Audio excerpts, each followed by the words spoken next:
आप देख रहे हैं प्राइम टीवी, सच साहस सरोकार।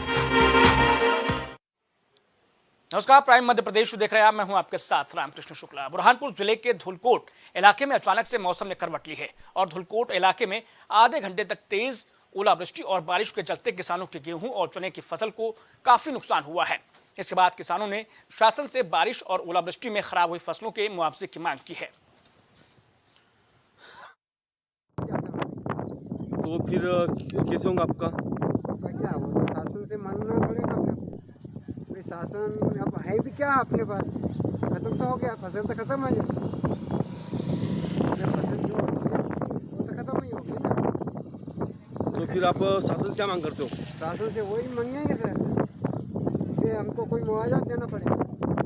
क्या है अपने पास, क्या वो आखिरी फसल थी तो खत्म। सोयाबीन की फसल में भी ऐसा ही हुआ था कुछ। सोयाबीन की फसल भी खत्म कर दी। ये बारिश से ये फसल हुआ ये भी खत्म।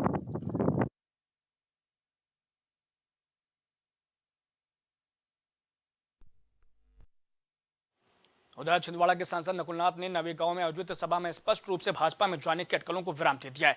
जहां मंच पर बोलते हुए उन्होंने कहा कि भाजपा के लोग अफवाहें फैला रहे हैं कि कमलनाथ भाजपा में जा रहे हैं, जो बिल्कुल गलत है। मैं आज इस सभा में स्पष्ट कर देना चाहता हूं कि ना ही कमलनाथ भाजपा में जा रहे हैं और ना ही मैं।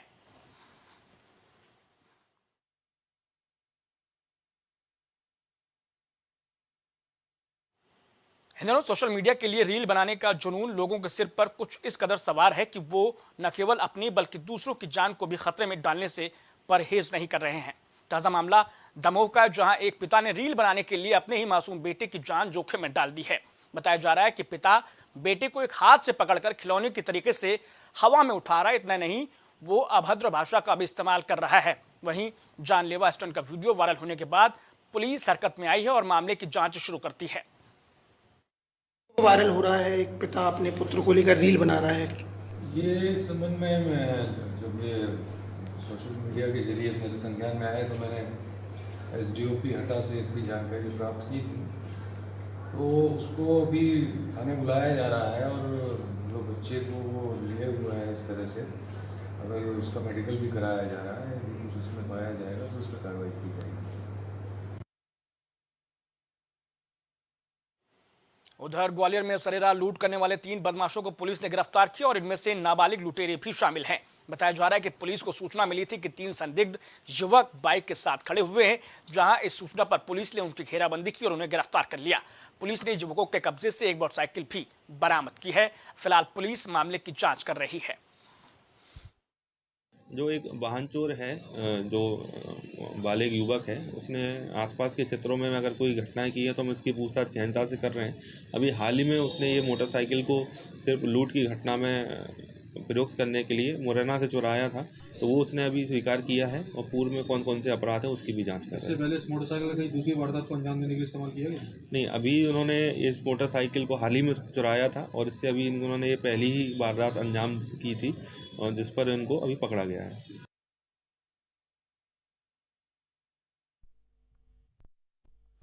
पीएम मोदी के संकल्प खेलेगा इंडिया तो बढ़ेगा इंडिया के साथ आगे बढ़ते हुए शतरंज संघ ने शतरंज arena champion of champion tournament का आयोजन किया, जहां जीवाजी क्लब में विजेता खिलाड़ियों के लिए पुरस्कार वितरण समारोह आयोजित किया गया। और इस पुरस्कार वितरण समारोह में जिला फुटबॉल संघ के सचिव शिववीर सिंह भदौरिया, सहायक खेल संचालक स्कूल शिक्षा विभाग महेंद्र बलैया ने भी सभी विजेता खिलाड़ियों को पुरस्कार वितरित किए। Good evening.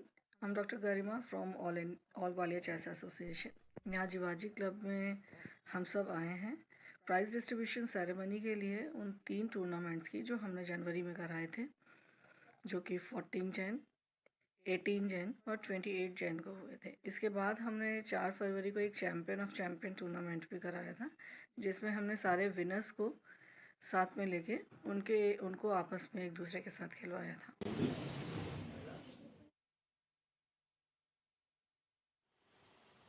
उधर दिल्ली में चल रहे किसान आंदोलन के समर्थन में विभिन्न विपक्षी दल सड़कों पर उतर रहे हैं। बताया जा रहा है कि ग्वालियर के चंबल अंचल में धीरे धीरे किसान आंदोलन का असर दिखाई देने लगा है और किसानों के समर्थन में कांग्रेस ने भी मोर्चा खोल दिया है। लिहाजा कांग्रेस के कार्यकर्ताओं ने ग्वालियर के फूलबाग चौराहे पर धरना प्रदर्शन किया।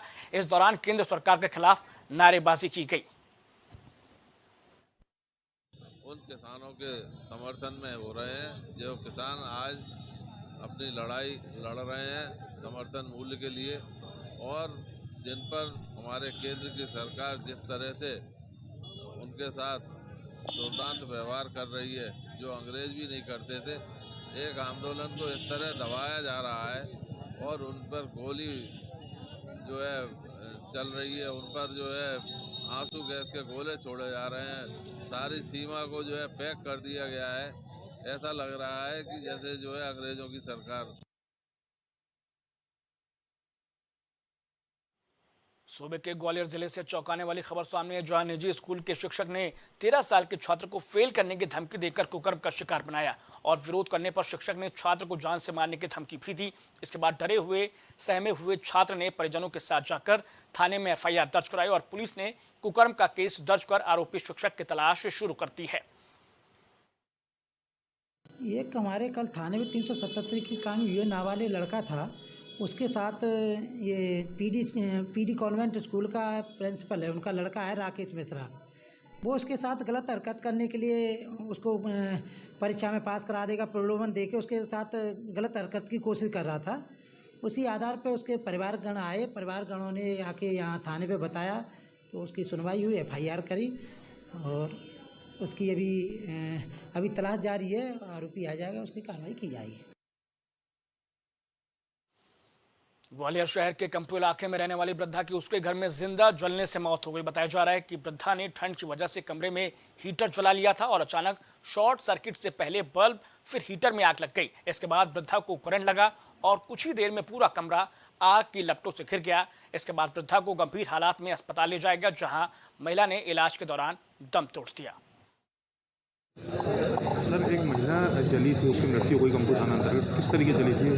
कंपू थाना अंतर्गत एक महिला हमको क्षेत्र में एक महिला हीटर का जो करंट है उसको लगने से खाना बनाने के दौरान उसका करंट लगने से झुलस गई थी और आग भी उसको लग गई थी, काफ़ी ज़्यादा झुलस गई थी। ऐसी स्थिति में इलाज के दौरान उसकी लगभग 6 घंटे बाद उसकी मृत्यु हो गई थी और हमने मर्ग कायम करके उसको विवेचना में ले लिया। करंट हीटर से लगा था, किसकी आग लगी? करंट हीटर से लगा था, उसके बाद आग लग गई थी।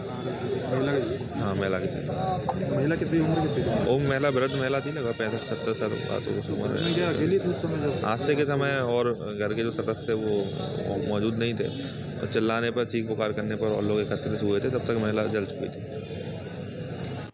उधर बैतूल से एक अनूठी घटना सामने आई। यहाँ इकलौती महिला कूली की शादी होने वाली और शादी को लेकर बैतूल रेलवे स्टेशन पर महिला कूली की हल्दी और मेहंदी की रस्म अदायगी की गई। इस समारोह में सांसद दुर्गादास उइके, रेलवे स्टाफ के साथ RPF स्टाफ के अतिरिक्त समाजसेवी सम्मिलित हुए।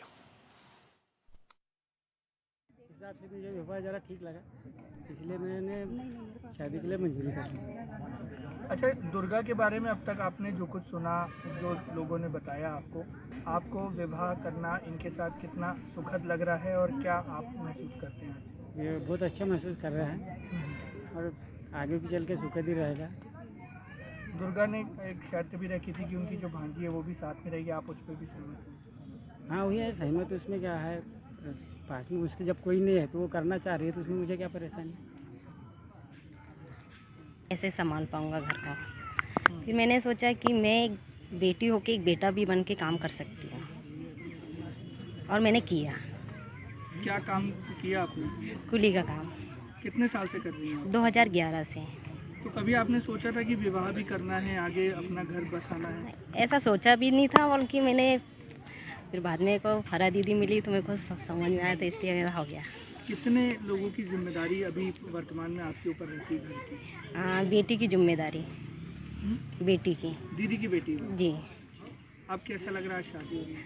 अच्छा लगा। परिवार में मुसीबत आने के बाद वो काम हाथ में लिया जिसे शायद ही कोई महिला अपने हाथ में लेती होगी। पूरा शहर उसका प्रशंसक है। आज उसका विवाह है और मेरे लिए और हमारे जिलाध्यक्ष के लिए खुशी की बात है कि सुरेश जो जामठी का है, हमारी पार्टी का कार्यकर्ता भी है, तो इस नाते हमें दुगनी खुशी है। हम सब उसे आशीर्वाद देने आए हैं।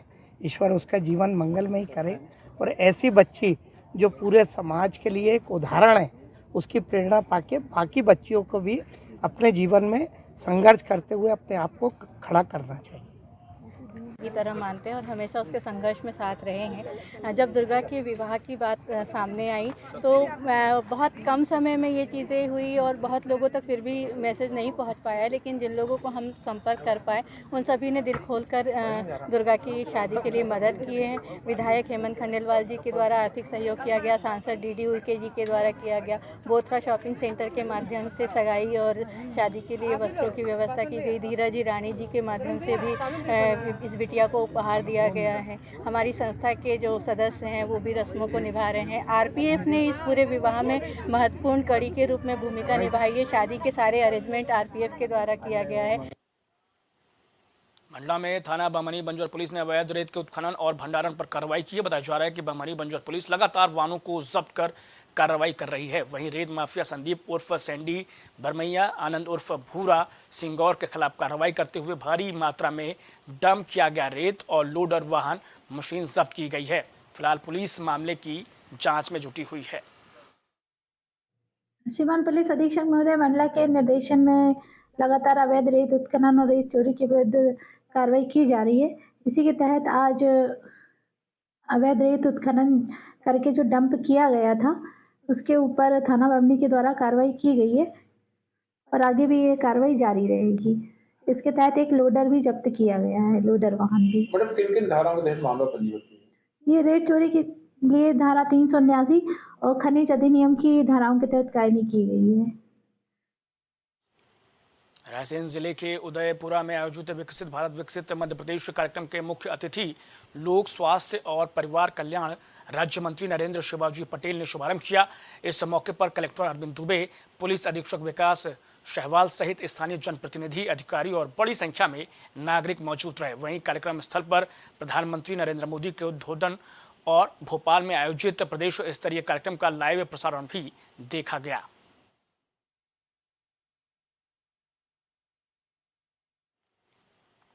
सागर जिले के रहली विकासखंड से एक चौंकाने वाला मामला सामने आया, जिसमें रामपुर हायर सेकेंडरी स्कूल की प्राचार्य ने बच्चों को फेल करने की धमकी देकर उनसे पैसे वसूले। वहीं बच्चों ने कहा कि प्राचार्य ने कहा है कि किसी ने इस फीस के बारे में जिक्र किया तो उसको फेल कर दिया जाएगा। गांव कौन से? रामपुर। रामपुर में। अच्छा, कौन सी क्लास में हो? 12वीं। सब्जेक्ट? आर्ट। एक सूचना मिली थी कि आर्ट सब्जेक्ट वालों से प्रवेश पत्र के एवज में फीस ली गई है। कितनी फीस ली गई? प्रवेश के लगे गए 100 रुपये। हाँ। और प्राइवेट के 175। प्राइवेट के 175। और साइंस वालों से कितने लिए गए? 150 रुपये। क्या नाम है तुम्हारा? अंशुल प्रजापति। कौन से स्कूल में पढ़ते हो? Higher secondary school Rampur. Rampur. एक जानकारी आई थी कि प्रवेश पत्र बांटने के एवज में फीस ली गई है। आप कौन से विषय से पढ़ते हो? साइंस। साइंस की फीस कितनी ली गई? 150 रुपया। 150 रुपये। रामपुर हायर सेकेंडरी स्कूल में एडमिट कार्ड के बदले में जो राशि ली जा रही है, ऐसा आप मुझे अभी विषय संज्ञान में आया, आपने बताया, उसका वीडियो बताया हमें, तो इसकी नॉलेज में इसके पहले बिल्कुल भी नहीं थी। ना कोई ऐसे नियम पैसा लेने का है।